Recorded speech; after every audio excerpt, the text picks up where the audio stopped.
Hello and welcome to Insights for Manufacturing. I'm your host, Jeff Beecham, and throughout the series, I'm going to be looking at some of the challenges facing UK manufacturing in 2022. In our fortnightly episodes, I'm hosting a range of guests from service businesses and support organisations, providing subject matter expertise and guidance on a diverse range of topics affecting UK manufacturing. Now, today's episode is a special edition to the planned schedule, and we're going to be discussing the campaign and petition for a Minister or Commissioner for Manufacturing. So I'm delighted to welcome my special guest today, Andrea Wilson, who's the campaign founder and director at Honal Precision. Welcome, Andrea. How are you? I'm good, Jeff, and thanks ever so much for asking me to come on today. It's really appreciated, as is the rest of your support towards this campaign. You're doing a grand job. You're very welcome, and it's just such a good topic and a good initiative to get behind, really. So, for the benefit of our audience, can you just tell me a bit about yourself and why it is you decided to launch this campaign in the first place? Yeah, well, I'm director here at Honal Precision. We're a subcontract machining specialist based in Leighton Buzzard. We're a true SME. We have 40 people, very close-knit team. Very high staff retention, so a lot of the people have been here, we've all grown up together. And for the last 25 plus years, I'm a big believer that you can't complain about something unless you're willing to try and change it. Yeah. And for the last 25 years, I've been invited or joined a number of panels, steering groups, policy committees, you name it, trying to basically change the way that manufacturing and engineering are viewed, and also deal with the issues that we're facing as SMEs on a weekly basis. Yeah. And over those 25 years, the exact same subjects keep coming up and nothing has really changed. So I think the campaign, COVID sort of brought a lot of people together. There was a lot more collaboration, particularly on LinkedIn. Yes. And having communicated with a wider variety of people on LinkedIn, the issue and how manufacturing is perceived, how we're actually going to change the image of manufacturing, it was just time to do something different. And I think the campaign was born from that. We were hoping that we wouldn't have to go to the lengths that we have with a petition. We thought the government might actually hear us, yep, and at least offer some sort of voice or some sort of representation. But that's not happened so far. So we're now on the route for a petition, as you and I discussed a few weeks ago. And I think it was your gentle kick that made me actually get the petition up and running on change.org.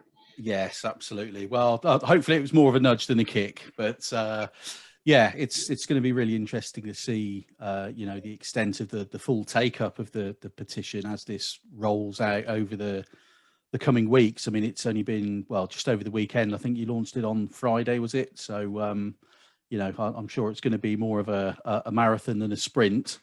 But what areas do you see SME manufacturers needing support with the most, Andrea?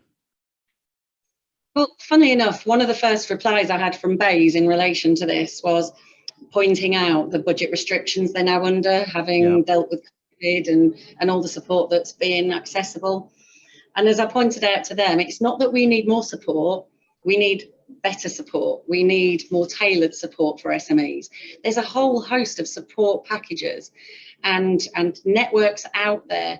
There are grant schemes available. There are supports for skills of developing people, developing equipment, investing in new technologies. But unfortunately, the delivery vehicles are failing. And even when you are actually told about what that funding is or where you can access it, it's then so difficult to actually access it or apply for it, or they make the hurdles so high that you need a full-time member of staff just to apply for the support for an SME, and you don't have that in SMEs. Yeah.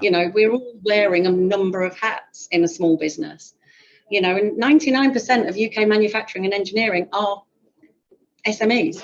Yeah. And out of those, a lot employ less than 10 people. Yeah. So you need support to be simplistic. You need it to be accessible. You need it to actually be viewable. I mean, it's not just about the fact of it it being easy to apply for, but you have to, even in the first place, know about it. And the LEPs are not publicising in most areas, not all. It was a chance encounter with my local council where I found out they'd got huge amounts of funding. You know, and I consider myself to be quite good at this. I'm quite hot on keeping up with this. So what chance has an owner manager got? Yeah. You know, so it's not that we need more funding. We don't need more support. We just need the support that's there to be more accessible, more applicable, and easier to actually find and apply for. Yeah, so it sounds like there's a huge signposting exercise that needs to be done, and I know there are lots of different organisations and bodies all trying to weigh in with their own help, either for their members or for the local businesses. But I think there probably lacks a sort of centralised.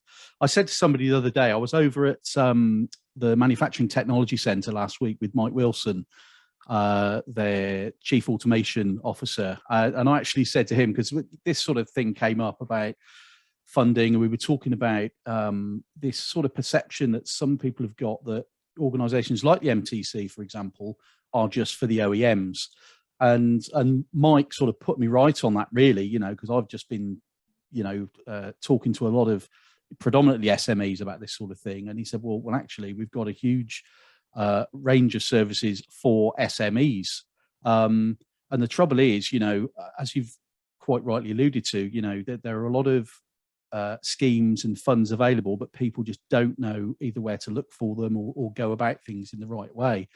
And I said to Mike, I think what UK manufacturing needs is probably a manufacturing equivalent of Martin Lewis, the money saving expert on the TV. If there was somebody like that for manufacturing, sort of like a one-stop shop, somebody that knows the ins and outs of practically everything. I know he's got a team and everything, but I just find that show that he has so useful for a lot of people. It must have helped thousands and thousands and thousands of people. If there was something like that for UK manufacturing that would make it a bit easier, I think that'd be a step in the right direction. But maybe Sam Bainham and his Connex portal might go some way to addressing that. Let's hope so. It's hilarious when you think that UK government go on and on about UK manufacturing and engineering and saying about how our productivity is behind the rest of Europe. We're not embracing lean principles sufficiently, but they don't look at it themselves and inside themselves, because it's the layers of bureaucracy, it's the layers of administration, it's the amount of administrative positions that have been generated through a lot of these support networks and support packages. That if it was just looked at afresh and actually you applied proper lean principles and productivity improvement practices to what's actually out there, the government would actually save billions. Absolutely huge amounts of money, and yet the support would still be increased. It's about getting stuff done, isn't it? Literally, there's lots of help there, and I suppose the Americans would have a subtly different way of phrasing that, but getting stuff done, I think the word they'd use probably still begins with an S, but we get stuff done. That's what we need to do in the UK. So where are we then in the campaign, and what hurdles are currently in the way? I think the first hurdle is people actually making time. There are so many critics of UK manufacturing, UK engineering, of the skills shortages, that government aren't doing enough. The first people we've got to look at is ourselves. And we have to make that time and find that time, because you can't ask for change without putting the energy and the effort in to actually affect change. That's the same in your business, and it's the same when you're actually asking for something to be done differently. So there's no point joining yet more panels, yet more steering groups. If you can't take a few minutes to sign a petition, then change isn't going to happen. What we need is basically a centralised voice in government for SMEs who can actually explain the barriers that we face on a weekly basis. The OEMs get a chance to speak and feed into government policy on a daily, weekly, monthly basis, and the majority of that ends up coming out in policies and support systems that are just not appropriate for SMEs. Yeah. So the first thing we've got to do is actually admit or agree that we need change, we want change, because a lot of people say they do, but we've actually got to make that effort to actually affect change. So the first thing we can do is get online, sign that petition at change.org. If they follow you or follow me or the variety of other supporters that have got on board with this, like Sam Bainham and Mark, Mark Weymouth, Chris Greenow, there's a huge amount of support for this. Join in, sign the petition, let's try and get a voice. The other things that I'm battling with weekly is try to get an appointment with the Minister for Industry. Unfortunately, politely declined, obviously due to demands on time. However, his first few months were spent visiting larger manufacturing businesses, OEMs. We were then signposted to Bays, and in all honesty, it's felt a little bit like playing ping pong with the emails going forward and backwards. Actually trying to sort of get to a point where there's some form of action that comes out of those emails.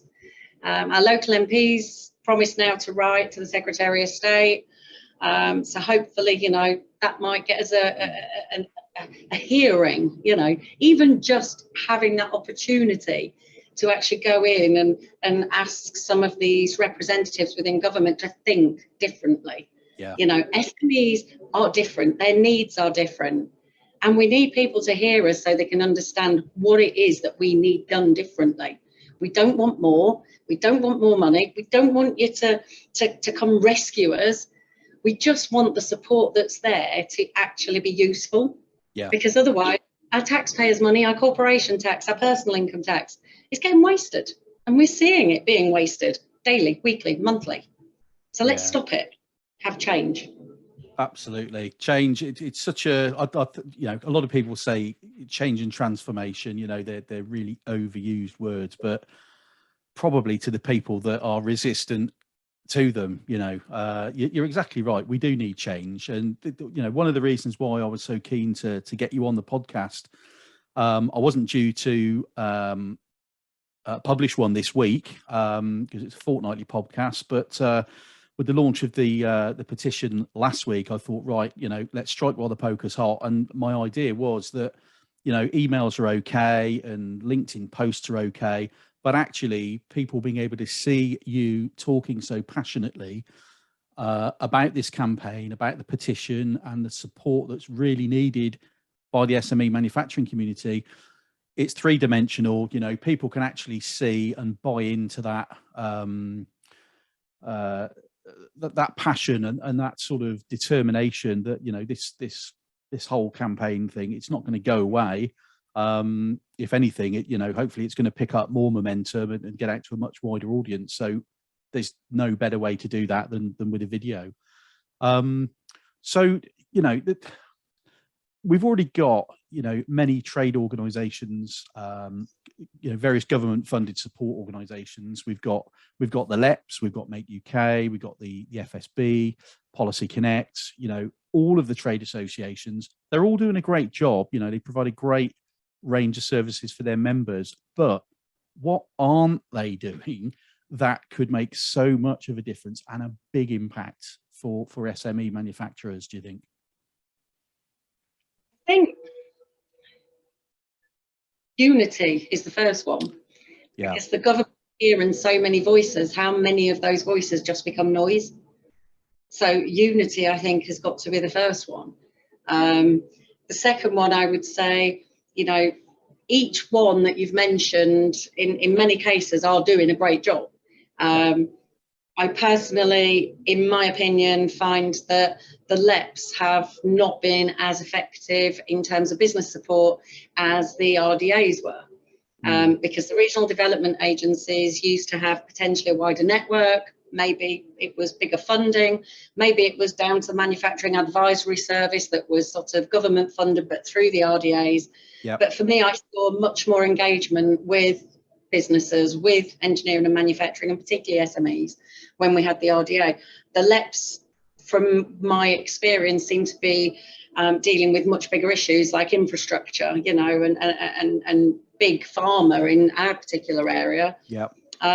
Which is all well and good, but when they're tight on resource, or when they have these bigger projects that they've got to focus on, who gets forgotten? The SMEs, because they don't have the time to visit 100 businesses, so they take the voice of 2. Yeah. Because that's what they have time for. And that's what's got to change. You know, we've got the same with a lot of the trade associations. Make UK in particular have done a fabulous job this last couple of years dealing with Brexit, support for all engineering and manufacturing businesses with the JRS and the campaigns that they successfully achieved to get better support, more tailored support. You know, the flexible furlough was a massive help to a lot of engineering and manufacturing businesses that I know, including us. And they did a great job with that. But when they're dealing with these larger issues, again, the SME voice gets lost. You know, when you're dealing with representing huge businesses to government in terms of the issues with the apprenticeship levy, okay, that's great. And we want and need the apprenticeship levy to be reviewed and changed, or preferably scrapped.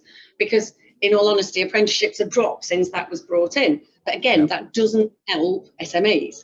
That doesn't change the skills funding landscape for SMEs. You know, our local colleges have not got the kit they need. They don't have the tutors. They don't have the resource to actually attract the talent in. So there's all these fabulous sort of potential opportunities there, which are just not being utilised, and nobody's actually seeing it as a whole. Yeah, so it just needs gelling together, doesn't it? Yeah, we need unity, and we need a different view. It's not one size fits all. You know, support or schemes for improvements, whether it be productivity, whether it be environmental, whether it be, you know, changing the way that we look at apprenticeships.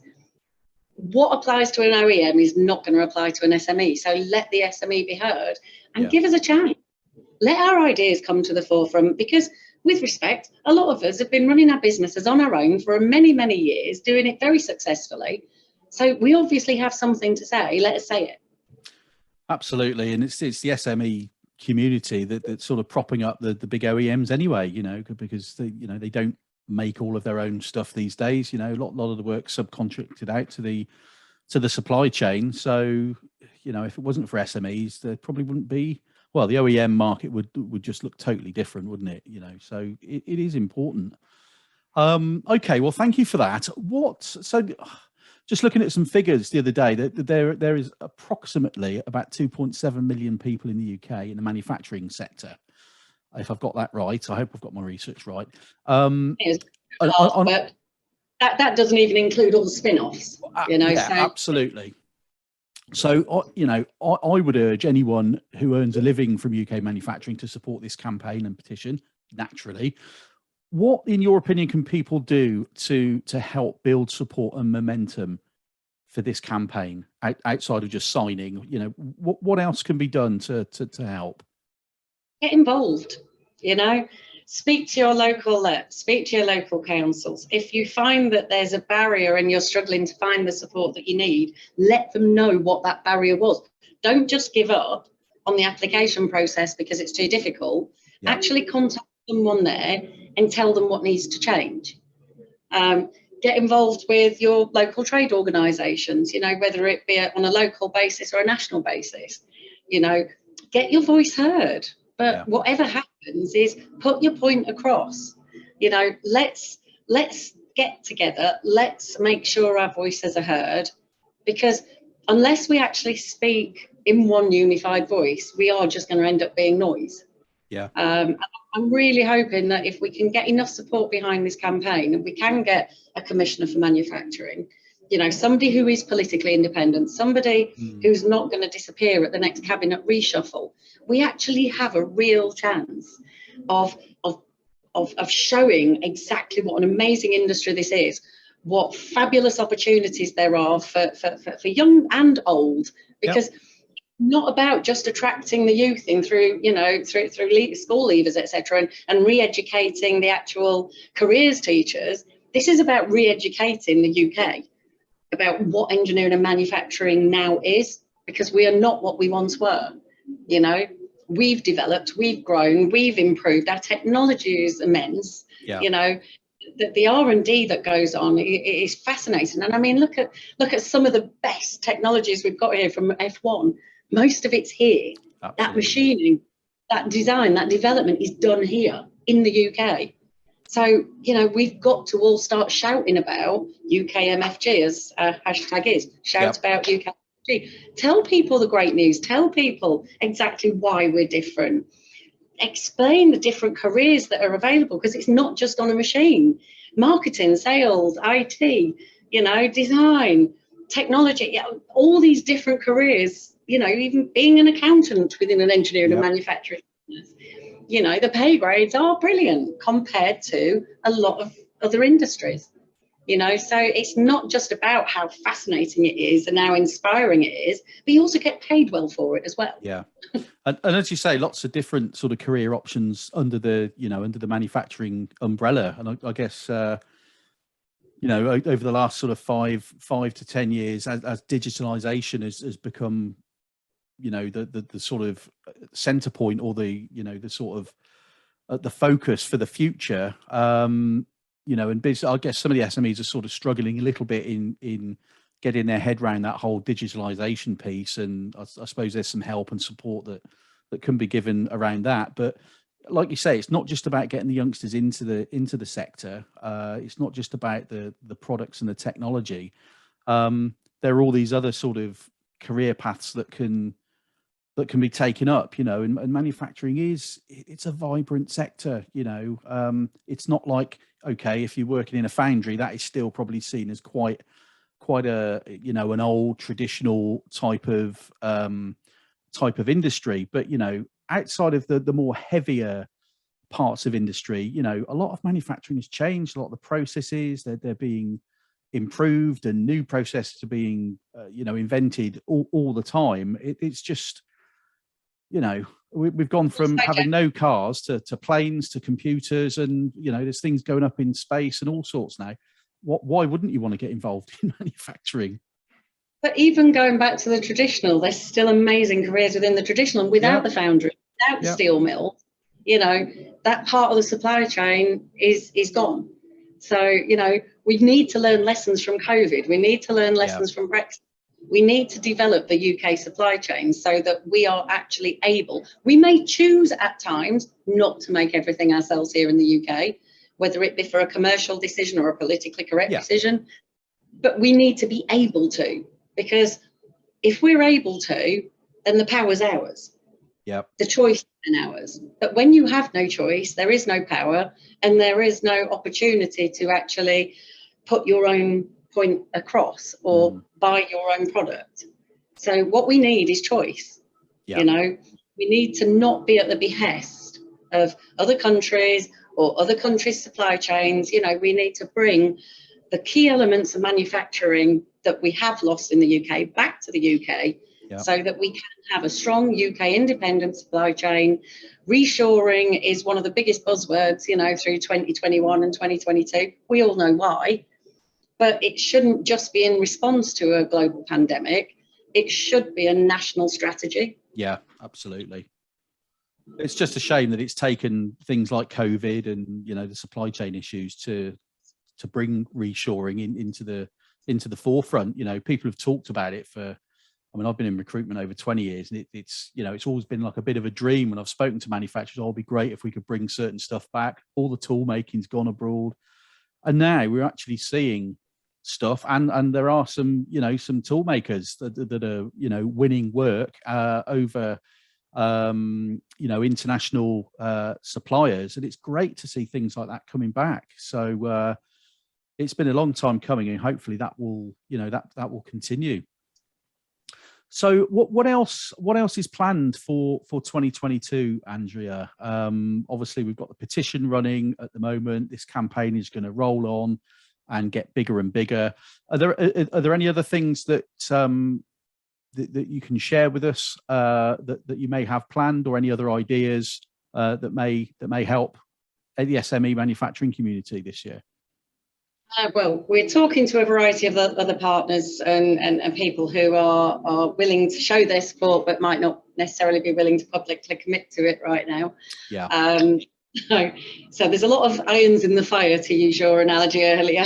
Yep. But in terms of sort of, the next few months, it's a case of keep up the pressure, keep up the attempts to try and get heard by the people in government who can actually make a difference. Yep. Try and get passionate SMEs into government to actually be able to express our ideas, to show them the waste, to show them how we can help their productivity and improve their budgeting, because we do it daily. Yeah, absolutely. So, we're going to keep pushing on that. I think one of the other things that can happen, we've got a number of engineering and manufacturing events coming up over the next sort of 6 months. Yep.